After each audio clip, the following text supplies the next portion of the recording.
And one of the biggest coping mechanisms, it was profound for me, was I went to see an occupational therapist and we worked on something called the sensory diet.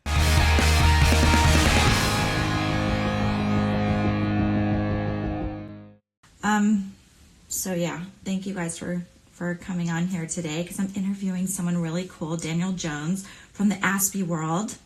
So I would love my social media friends, especially my autism families, to follow him if you haven't already, because he is amazing to follow. Especially if you're following him on YouTube, he gives out so much great information. You'll hear him soon. You'll get to meet him. But I just wanted you to know that today is brought to you. Oh, I love all the hearts. Thank you. It's brought to you today by Simple Spectrum Supplement, because we are just so passionate about making sure that our kids are getting the best possible nutrition ever. And, Simple Spectrum, we just love to educate and empower our loyal and wonderful and lovely customers and social media friends and things like that. So I really appreciate you being on here, because knowledge is power. So today I'm going to be interviewing Daniel Jones from TheAspieWorld, like I said, and I want to tell you guys a little bit about him before I bring him on, because I'm just going to read right from my notes because I don't want to leave anything out, and he's super cool. So Daniel Jones, he's an international best-selling author. He's a video influencer with an award-winning YouTube channel called TheAspieWorld. TheAspieWorld is the biggest YouTube channel dedicated to autism from an autistic person in the world. Okay, the channel is dedicated to autism awareness and understanding from an autistic person's point of view. I love that. So creating engagement with real people to create real change in a positive and uplifting way. He also helps raise money for charities like the National Autistic Society. Daniel has a diagnosis of autism, OCD, ADHD, and dyslexia. And he uses his influence to help educate people about autism using his skills of video and social media influence. So Daniel has also created the first ever neurodiverse panel talking about ADHD and autism at VidCon, VidCon US, which is the largest video convention in the world. So that's super cool. So that's who we're interviewing today. It worked. I did it! Oh my God! I was like, what is wrong with me? I can't figure this out. I sent the request about 6 times. You did request me 6 times? I did. Because of this. Yeah, it comes up in the chat, so you have to kind of keep scrolling. So there were too many scrolls, and then I was like, "Where is he?" I'm so sorry. It's okay. I No already problem. did your introduction. I told all about you. I did. I watched. I saw you come online, and I quickly went on. I know, you guys, look how cute he is. Isn't he cute? No. Oh my God. I've been watching all your YouTube videos. I've learned so much from you, and I'm like, why haven't I been doing this? Why haven't I created a channel yet? It's so crazy. That takes so much work to do that, doesn't it? Yeah, it's full. It does have its rewards, obviously. I got my 100,000 subscribers. Didn't you? I saw you got an award. What is that? Oh no! So this one's different. So I was at an award ceremony last night. I was nominated for an award, but I didn't get that award. But I have won. I got a WeGo Health Award in October last year, and I got this one from YouTube themselves. This is for getting 100,000 on YouTube. So wow. They kind of but it does take a lot of work, but I love it. I love the work I do because I love. Congratulations. Yeah. Thank you. I love helping people. That is hard to do. I know that. That's it can be if you're like a novice at YouTube, it could be quite difficult. But I love that stuff. I study the YouTube algorithm quite closely, so I really enjoy it. Your brain. Yes, anytime. Honestly, just hit me up. I can teach you how to do it. It's good. I love it. I absolutely love it. So Daniel, can you tell me a little bit about your diagnosis story? Yeah, sure. Yeah, so I live in Wales in the United Kingdom. So Wales is another country as part of the United Kingdom, and Wales is really nice because we live by mountains and beaches and stuff, but it's also quite rural. So back in the 90s, when I was a real little kid and I was in school, my parents were like, oh, okay, something's not adding up, and they were trying to take me to see different doctors and stuff, and the doctors were like, oh, I don't actually know. So they're like, oh, he's agoraphobic. He has like some attachment issues. He's maybe selective mute. He's super shy, like all these kind of weird things. And I was in like special ed classes, but with no like diagnosis of anything. So that was Right. pretty much my life until I got to like high school. And then in high school, they were like, they didn't really know what was going on. And they're like, oh, you're dyslexic. And that must be it. That must be it. And then I got to college. Well, we have this thing called college, which is not university. It's before university in the United Kingdom. And Right. so I did college, which is from the ages of 16 to 18. And in college, they were like, they they realized that like I was on the spectrum, but they didn't do anything about it. So anyway, fast forward to me being 26 years old. Goodness me. You were 26 by then. You made it through the school system, everything without diagnosis. I made it. I made it through just about. I didn't get any qualifications or anything. I just made it through, Yeah.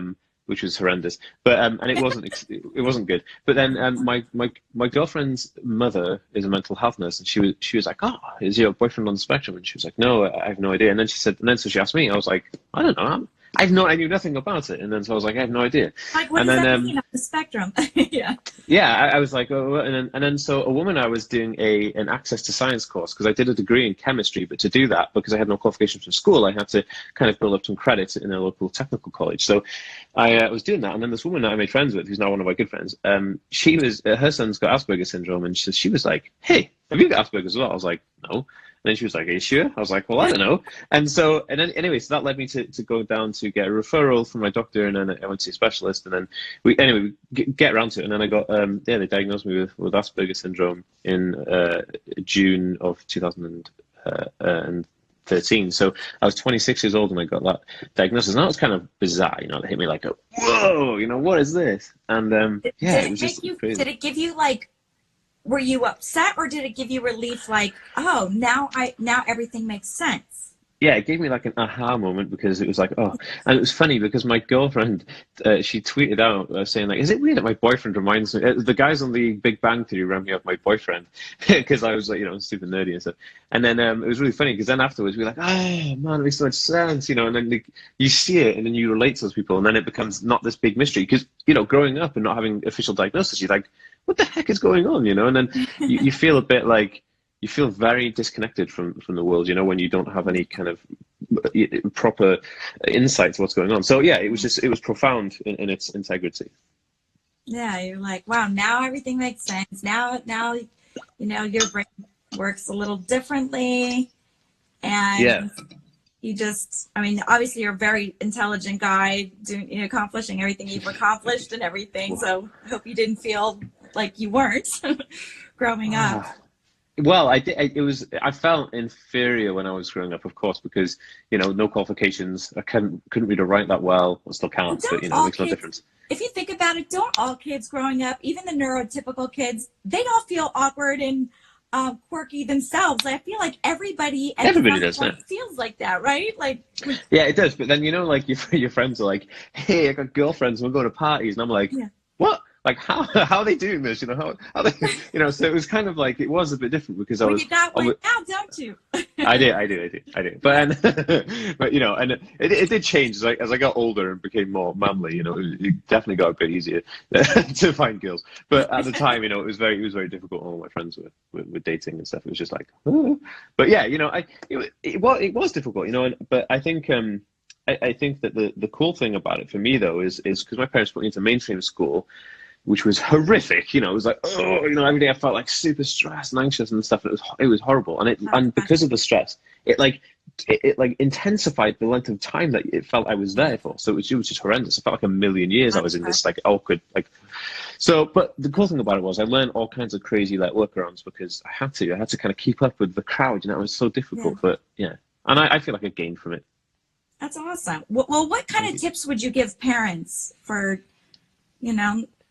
So, being a child on the spectrum? Funny, like I do a lot of keynote talks, and I get a lot of mums and dads and parents and caregivers come into my talks and stuff, and I love it. And one of the things that I kind of always say to them is one of the most profound things is that gaming is good for autistic kids. Everyone's like, gaming, I can't, I'm going to restrict the amount of time that, my kids playing video games or playing like Minecraft or whatever. And I'm like, no, let them be kind of like in that moment. Let them really take it in, because, and they were like, oh, why? And I said, because you learn so many things about dealing with situations and events of like trading things, the understanding that, you know, this is for this much and I have that much. And then it gives you the social purpose within a virtual world, but then you can apply that to real world. So they're always like, oh, shoot, yeah, what am I doing? Like restricting the, you know, the access and all this stuff.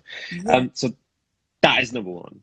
Yeah, my younger son, well, Nicholas, my son on the spectrum, he doesn't play video games yet. He doesn't understand how to do that yet. But my older son is very into it, and he learns all about history and all kinds of stuff on there. And he's always in chat rooms with his friends, and you know, virtual with his friends and stuff. And he's on there all the time. Like, drives me nuts. But I think it's a good thing. He does learn from it. Yeah, no, it is. You know, I think it's amazing, and I think that there's some mass hysteria around how dangerous games are. I don't think they're dangerous at all. Of course, we have to have online safety when talking in any kind of chat room environment. But as long as the parents it's never okay savvy. to kill anybody, okay, son? Yeah. Well, that's the thing. I mean, like, how many people play video games, and how many people actually then think it's okay to kill people, you know? So it really doesn't make much sense. You know, if video games cause loads of people to do stuff, then we've been in a heck of a situation, but we're not. So they're absolutely fine. One of the other ones as well, the other two things I say to parents is listen to their kids more, because I feel like a lot of parents kind of look for guidance from like doctors and professionals, and they don't listen to their kid, and they indirectly become the kid's biggest critic. You know, the doctor says, oh, your kid's never going to be a typical kid, you know, they're never going to achieve that because they've got this condition or whatever. And then the parents believe that, and then they become this critical thing, like, oh, you know. And so then I say to them, well, forget that, you know, listen to the kid. If the kid says, I'm going to be able to do this, just support them and see if they can do it. Why not, you know, give them a chance. Exactly. And then the other thing was, listen to the parents, listen to their own intuition, because the parents always know best. You know, the parents know their kids. You know your kids, and so you parents know best most of the time with certain things. You know, I'm not about clinical kind of like diagnostic criteria, but I'm on about like sometimes in that situation where the parents will just take exact direct input from the doctors without having to put their own kind of, you know, what they know about their own kid into it. And I feel like that really misses. So, so parents, have a bit of faith, you know, mums and dads, have a bit of faith in yourself, and also listen to your kids. It's super important. Yeah. I mean, doctors, you know, you go to the doctor every how many months, they're with you for 15 minutes, and they're making judgments off of that 15 minutes when you're with your child every day. It's like, that makes complete sense. Absolutely. No, it's like, so now as an adult, like what kind of struggles have you had, or are you having now, or how do you cope with that? With what so I have, or challenge? I think three of the main ones. I mean, like, so the first one, like anger management, was super, super crazy. Like, because I got sensory processing disorder as well, kind of like, random things can trigger me. And so, you know, things like if somebody comes into my office and touches my stuff, I'm like, you know, and then I get like super angry about it, and it's hard to control anger. You know, I don't want to be an angry person, but it's like, so I was blessed enough to have medication that works, right, to help with anger management, which is like just being like life changing. Like, and honestly, I can't even believe it. I've broken this hand twice, I've broken this hand once, and this wrist once. I've broken my toes, everything. Just breathing and all that doesn't help. Counting. No, to a certain degree, it doesn't help, right? So everybody who got like an autistic kid will know, like broken bones is something that definitely happens. I actually, in my younger years, when I was fighting once, I went to anger management classes, and I learned so much there. But I didn't use them when I was on reality TV. Yeah, well, but there's a difference there, because I did reality TV as well, and so they kind of say to you, yeah, just go for it. You know, we have story directors. Don't worry, we'll make a story out of it. And it's like, it's okay to be crazy on TV, but it would never be crazy on TV. Yeah, that's yeah. And they kind of like, actually, one of the things I was on a reality show, and they kind of like, before I went on to filming, they were kind of like hyping me up and trying to give me Red Bulls and stuff, and I was like, and like jumping around next to you, like, come on, get psyched for like, TV. I'm like, they're like, yeah. It's like, whoa, but that's a crazy world, isn't it? TV's crazy. I love it, but it's still a bit crazy. But, you know, and it's funny, actually, talking about reality, I was supposed to do, I can't say because I'm still under contract with the network, but I was supposed to do a big reality TV show here in the UK. And I was ready to do this thing. It's kind of like Big Brother, but it's not Big Brother. And I was ready to go in to do this thing. And now my bags were packed. I'd done everything, recorded the adverts for the channel, you know, the commercials and stuff, did everything, did all the stuff, did magazine interviews all over the UK. And then 3 days before going in, my the agent that was dealing with it at the time for me said, "Oh, they dropped you from the show." I was like, "Why?" And they said because they believed they wanted to play it safe, because by having someone with Asperger's syndrome on the TV and all the challenges they put on you, they could become looked at in a critical manner, and the channel didn't want that kind of like, And I thought, wow. So what I'm trying to do now is I'm trying to find a network and make my own show, to try and to put the autism in reality on, because we're doing it on YouTube and it works really well, as you know, right? So I'm thinking, goodness me. Anyway, so that was just fascinating. Producers, so I can connect you with some people. Sure, I've already got a deck ready for the show, because I'm a really good friend of mine works for Netflix, so we've made a deck and stuff. Anyway, so yeah, I would love that. I would love that. Oh, let's collab. I'd love to have your input, because it's a different world. Reality TV is different to stuff like just being on talk shows or whatever. It's way different. So yeah, I'll message you after this. So it is, but you have to know. If you've never done media before, right? Yeah. And you did reality TV, it would break you. But if you've done a shed ton of media, then you kind of know the game a bit. You know how to, they push and push, don't they? And I worked with the BBC for blinking years. So I do kind of like sub videos for the BBC. I do like autism videos for the BBC, and then they just push and push. I know the ins and outs. Anyway, as long as you know the game, you know what they want, you know how. I know how it works. The game, you'll be good. First thing you need is a good lawyer. I mean, that's pretty much the bit. If you need a good entertainment attorney, I know you. Yeah. Oh man, and they ain't cheap either. Anyway, okay. So, so that was anger management. I had one more to tell you actually, which is really impressive. So sensory processing disorders is a huge issue. We mentioned it right then. And one of the biggest coping mechanisms, it was profound for me, was I went to see an occupational therapist, and we worked on something called the sensory diet. And I didn't know this at the time, right? I didn't. You've come across this, right? With they have proprioception, deep muscle proprioception. So I didn't know this. So I was waking up and I'm like bumping into doors, I couldn't open the door wide enough to walk through it, and then like I'm putting like cups on the shelf, and I'm missing the shelf, or I'm like hitting the cup and I've broken like hundreds of glasses. My girlfriend's like freaking out, we're spending all this money on glasses, I'm smashing them everywhere. I'm like, oh my goodness. So then I did this sensory processing diet where you do I do like exercise in the morning, then I like a shower, and I go for a run, and then I do some like just press ups or something really simple, or light weights, and doing that, like I was like, oh my goodness, like it was crazy. Because it makes you more because it makes you more spatially aware. And then I was like, I no longer have bruises on my shoulders from walking through doors incorrectly. Yeah. What about, remember the hand gripper? When I was younger, it was like the hand grip you hold and you squeeze. The thing I had. Yeah, I actually had one. I had a Rubik's Cube one, right? And because I've got really bad fine motor skills, I kept putting a key in the door to get into the house. It takes me ages. I'm like, oh god, it's terrible. Trying to pick things up and sewing. Just forget it. I was trying to teach that to some kids at school, the neurotypical kids, what it's kind of like, and we had them put on gloves and then try to do certain things with the gloves on, and they're like having a hard time struggling with it. I'm like, well, it's not like that, but it's so bad, and it's infuriating, because I got my key out and I'm like, I'm gonna put this key in this door and I'm gonna open it. My girlfriend knows what to do, but your body's like, but hands just can't do it. It can't do it. So we did all kinds. I think so my girlfriend was like, okay, well, we started sewing in the evenings to try and get me used to that, and then that's a good idea. It didn't work. It didn't work. But she had this thing like a tic-tac-toe board or something where you can like get elastic bands and you stretch them around like these pegs, right? And you stretch them around these pegs, but you're using like quite fine motor skills. And I was like, huh. So yeah, we've been doing that, but I kind of feel like, you feel like a kid, it's like 30-year-old dude, like trying to stretch elastic bands over this, like, come in guys, I'm just trying to do it. Remember the game Perfection? Like, we would take the pieces of the game Perfection, all these little tiny shapes, and we would throw them in like Theraputty or something and just squeeze them all in there, and then he'd have to pick them out of there. Pull them out. Like, that's clever. Helps a little too. That is clever. Oh, I'm gonna steal that. So I've actually got some sensory putty here. I got from a brand deal I did. What about the squeezy balls? Do those help? Like I like those. I had them, but I kept breaking them. Yeah. I squeezed them too hard and then they'd break, and then I've got one of Heisenberg's head from what's it called, Breaking Bad, and it was Oh my a God, I great love gift. that show. Oh, me too. And because it's full of chemistry, so I was just like, this is what my degree's in. So I just love, and it's real. The chemistry's real in it. People don't think about it like it is. Like it's amazing. I love it. I But know. yeah. I'm like So obsessed with the show. So, all right. So I love all you do on YouTube and social media. I follow you. So how supportive and influential, you're, I can't talk. Sorry. See, now my brain's not working.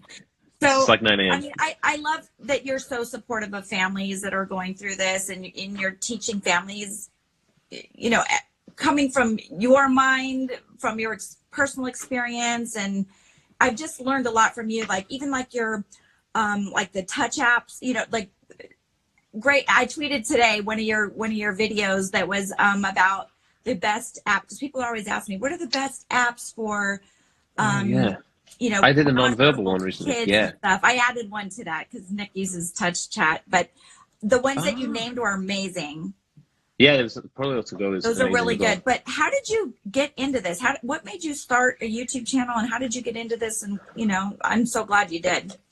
Thank you, and thanks for tweeting me as well. Just before I answer this question, can you download this and send it to me after we finish, and I can put it on my YouTube channel? Oh yeah. I just cool. finally learned how to. I tested it before this, so I could learn how to save it. Yes, nice. Okay, so by the way, you are looking fantastic for 9 o'clock in the morning. Somebody said earlier, really? you're looking good. Well, but I always put on makeup at 9 in the morning. No. it's like 5:25 here, and I look like death. I'm really sorry. No. I was up late in this thing last night. But yes. Fine, I've been sick. Oh, right. I was sick yesterday. Right, it was really weird. I went to this event, and I think I was overwhelmed. I went to this event, and there was loads of people, and I was like, oh my goodness. And I was tweeting about it. And then we left really early. As soon as the event kind of like they stopped doing the awards, I left, and then my friend Alice was driving us out of the city back to her house. Yeah. And I went sick. I literally went sick. She had to pull over, and I went sick on the side of the road, and I was like, oh my goodness. And it never happens. I had to crash at her place then and drive home the day. Something you ate there. No, well, I'm vegan, so all the food I ate was just like all vegan food, and it was just vegetables, man. You can't really go wrong with vegetables. Yeah. But it was, I don't know. It was really, anyway. So how did I get all the energy? That's why you're like intense with like you feel, and I feel energy too, actually. With people. Yeah, it was a lot. It was a lot of people and people clapping. I was like, oh, and there was fans there. People come over. I was like, Dan, can we have a picture? I'm like, yeah, okay. And then it's like, oh, and I wasn't prepared for it. When I do talks. I know, when I do talks in this meet and greets there, you're like, okay, you prepare yourself, you know what you're going to do. But when I was sitting there and somebody's tapping my shoulder and it's like, oh, can you get a picture of my fiance? She loves you. I'm like, yeah, okay. And I was like, oh, and it gets a bit overwhelming. I think that kind of like set me a bit like, oh. Anyway. So how I started YouTube, because I completely by accident.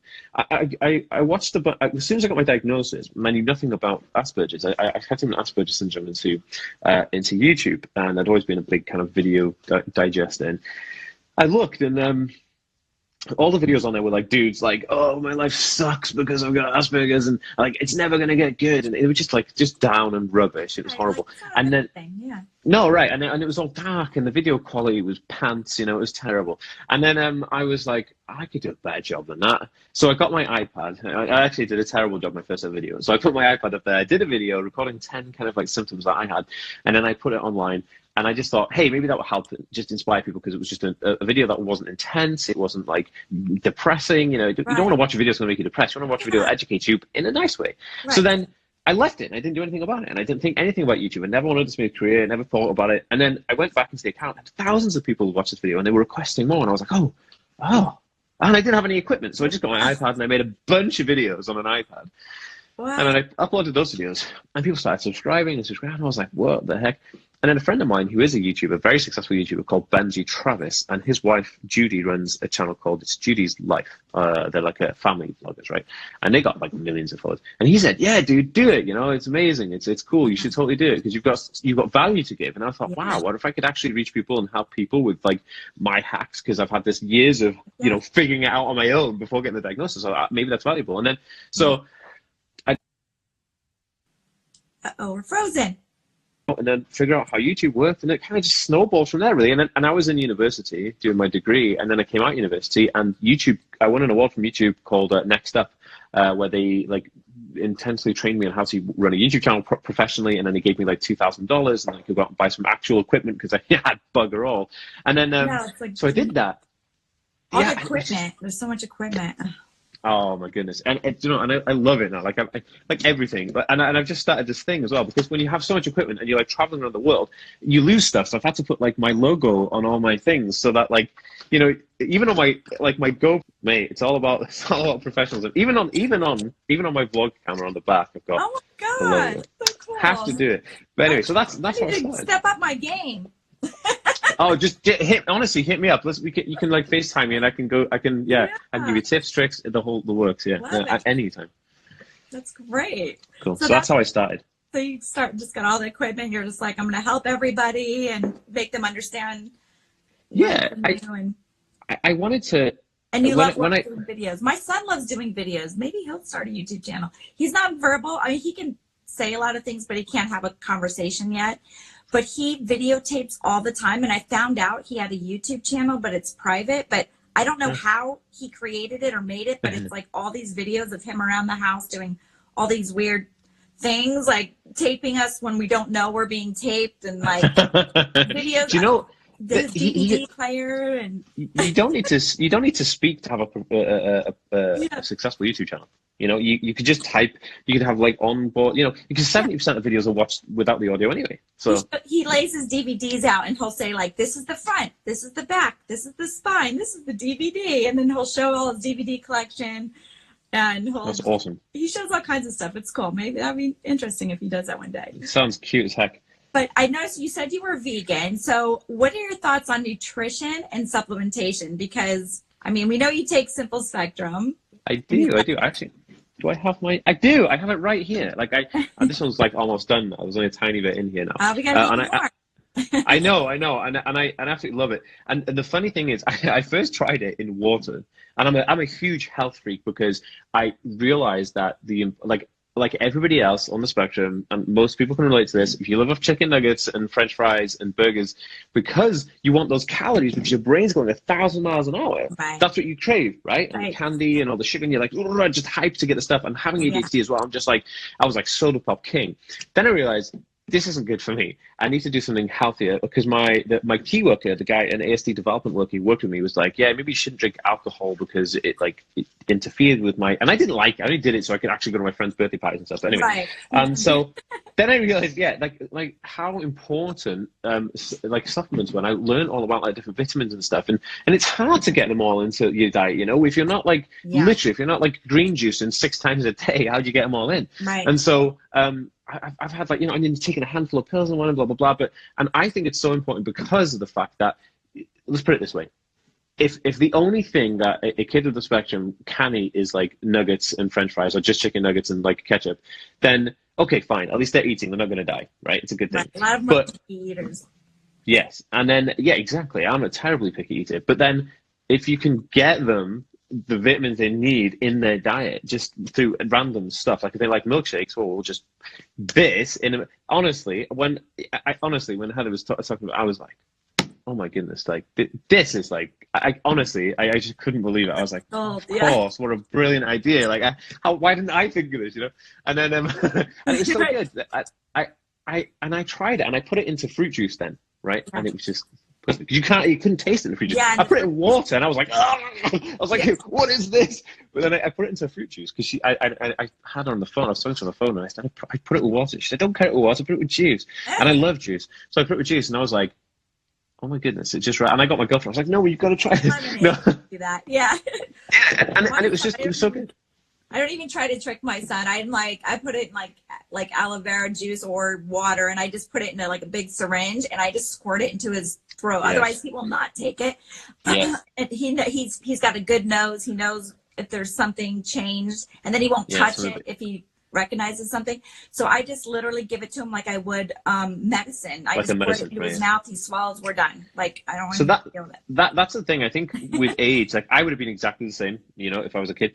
But like when you're older, you then have this kind of like, I have a responsibility to take care of myself. Yeah. So I'm like, okay, Dad, what do I like? Powder. Yeah, and it's a dissolved powder. So I was like, okay, well, I can put it in juice. And honestly, I absolutely love it. It's one of the, because I have tested, I don't know, 20 or 30 different like multivits, or like a gummy vit, or like I had currently taken like a handful of them, especially when like traveling around, and especially when like doing talks in like LA and different places. I'm thinking, how am I supposed to get all this stuff? But you can just pop this in the bag, and it was such a great idea. But the idea of actually of just putting so much like this just freaked me out. I was like, how much is in here? But like having everything. Yeah, but having so much of this stuff And in the here. methyl B12 is what I like, because I don't methylate. I have that MTFR gene mutation thing. So for me, I have to have a methyl B12. Otherwise, I don't, process it. So for me, it gives me so much energy. Like I'm cleaning like a tweaker or something. I'm like, I want to like detail the house. I'm there with a toothbrush. Like I'm like crazy. Like for some reason, it gives me like a lot of, I think I probably take more than I should, but it makes me feel like it's like an energy drink, right? And it really is. And yeah. Because I used to be really big, because that's another thing, because my brain was going like 1,000 miles an hour, I was trying to keep up with all the stuff. And not only was it like junk food, but I was like drinking like energy drinks, and they're no good because it causes kidney stones and like the back of your hat and all this rubbish. And so I gave up caffeine, and then I was like, like zombie after about, 7 hours of constantly researching stuff. You're just like, I'm like dying. But you're absolutely right. When the first time I tried this, I was like, okay, well, we'll give it a go. And I did it, and I drank it, even though it tasted like, in water. It was like, it was very bitter. And I drank it, and then I was like, about 20 to 40 minutes after having it, I was like, it was like, it was weird. It was like I just had a shower. You have like you can't the shower and you have this kind of refreshed kind of like energy feeling. I felt like that, and I thought, oh my goodness, what is in this stuff? And I love it. And it's because it's just jam packed with stuff. And focus and concentration too. Like I really noticed that with my son, and he started making eye contact.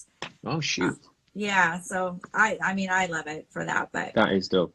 And I love people at Simple Spectrum too. I just love them there. They're just care so much about families. And I mean, that's what I could talk to them for hours, because it's just like, we have phone conversations, and we're like, well, Skype or whatever, and I just love it. And texting as well. We'll text like, and it's just good. They're just so nice. And that's another thing.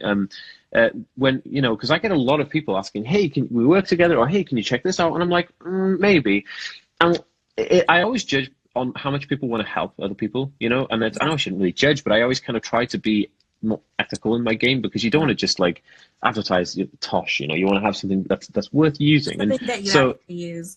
Yeah, and something that is like for the good, there's nothing wrong with this, this is totally fine. It's ethical, it's good for people, it's trying to help people, and that was my key, because like my thing is like, I want to help everybody, and having something that's finding people who are like-minded is difficult. Yeah. And so Simple Spectrum was amazing. So I love them. Awesome. Yeah. I love it. Simple Spectrum supplement. And what I love about them too is that they'll talk with the families, like your caseworker for your insurance, and they'll try to get funding for the products. So families that can't always, afford it or whatever, you're getting a lot of vitamins in one product, and then they'll talk to your caseworker to try to get funding for it, try to get you reimbursed for it, the product and everything. So. Well, it's justifiable as well, because this is very effective for people. They look at case studies on it. I mean, it works really, really well. So that is awesome. I think there's only one retailer here in the UK who sell this. Yeah. I think there's an Amazon store, and actually it has a physical store in London. I think they do sell it there. But I did link this in a video. I was talking about it in one of my vlogs, and I was saying about like, hey, if you actually did want this, I think I linked the Amazon store for this. But there is a store in the UK actually, so you can actually walk in somewhere in London and buy it. But I think more people in the UK actually should stock this, because this is just ridiculously good. But I love it. Like I said, I'm running out. SimpleSpectrumSupplement.com. I will send you some. We're going to send you some. Thank you. Thank you. Like, are amazing. So what are you working on now? What's your next video? My video that's going up today is going to be very good for parents. It's going up in 2 hours time, exactly 2 hours time, and it's all about haircuts, taking children who are on the spectrum and trying to get their haircut right. How do you do this? Yeah, all the time. Actually, there's 6 epic tips of how to do this and how to overcome that very This is successfully. going to be a good one. You know, I used to do It's a good hair, one. so. Ah, And my I parents also used to own a hair salon. used to hate getting his hair cut, and now he's a pro. But I'm going to send him over to your YouTube channel to figure out. Don't say it here. They have to go there. Yeah, you have to go and check out the video. It's a good one. I was That's actually very great. excited to do this for a while. That's amazing. Oh, I can't wait. Thank you so much for coming on here and doing this with me. I'm definitely going to keep in touch with you. I have like a million questions I'm going to be asking you. Oh, yeah, please do. I'll send you my number. If you add that, then you can like iMessage me if you've got an Apple phone, and then or you can WhatsApp me. And I'm a workaholic, so just message me anytime and I'll message you. And how do people find you? You can find me by typing in TheAspieWorld to any social media platform in the world, or just going to TheAspieWorld.com, and then you can find all my social media links there. But YouTube, TheAspieWorld, yeah, you can see all my videos. I've got like 400 videos on it or something. But we also have a podcast as well. So if you type in Asperger's into a podcast network, you can find the podcast. But we do videos on Instagram, YouTube, Twitter, Facebook, and we got LinkedIn as well. So yeah, everywhere. I don't know how you do that. I struggle with Instagram. Like I can't keep up with the social media. I can teach you how to do that. We have we make one YouTube video and we make 47 bits of content from that. That's post on Instagram. We try and post 2 times a day. We make videos for LinkedIn, podcast, Facebook videos, YouTube videos, Instagram videos, Twitter videos. And we make a blog post as well. It's very easy to do. It's simple. There's a process to it. No. You deserve that award. Sitting behind you there. Oh my goodness me. Well, it took me long enough. It was good though. I love it. And the skateboard. YouTube gave me the skateboard. It's really cool because on the back of it, it has like, share, and subscribe written on the back of it, which is just, this is crazy. This is a gift. So cool. When I was in LA, they dropped it off in my hotel room. So I came back from a YouTube party and they had they had this in the hotel. I actually rode it through LAX, and I just like the TSA didn't say anything. I just rode straight onto the plane. I was like, all right, cool. I thought they were going to just take it off me, and I was so surprised. So I got it back to the UK, and I'm like, okay, here we go. Sits on my wall, behind me. Just. I love it. Oh my god, that is the awesome thing. I know, it's super cool. I love it. It's one of my prized YouTube possessions. But YouTube give me all kinds of stuff. But yeah, I love it. Oh, I am blessed every single day. I count my blessings. Gratitude is number one. You see how that works? You're helping other people, and then it comes back to you like that, like naturally. Hopefully, yeah. I just hopefully I'm helping other people. I mean, you are. You definitely are. Your videos are great. They're very informative and they're to the point. Love it. Love you. I'm so glad I got to talk to you. Yeah, me too. It's been amazing. Thank you. All right, well, stay in touch. I'm going to try to end this and save it. Okay. Yes, end it. Yeah, so you end the broadcast, and then in the top left-hand corner, there's like 3 dots, and you click that, and it says Save Video. Or it says, and it'll have like a little arrow going down, I thought, and then you can... Yeah, that's right, and it'll ask you to save video, and just click Save Video, but click it twice. Twice? Because longer videos take a little bit of time to register that you need to download, so anything over like 20 minutes. So click it twice. I'll have it 5 times. Yeah, and then just leave your phone for like 5 minutes, and then just do that. Somebody's asked, the name of the product we were talking about is Simple Spectrum Supplement. That's it. Yeah, it's amazing. Highly, highly recommended. This thing's amazing. All right, you guys, go follow the AspieWorld. Thank you. All right, I'll talk to you later. Okay, thanks, Jackie. Bye-bye. Bye-bye.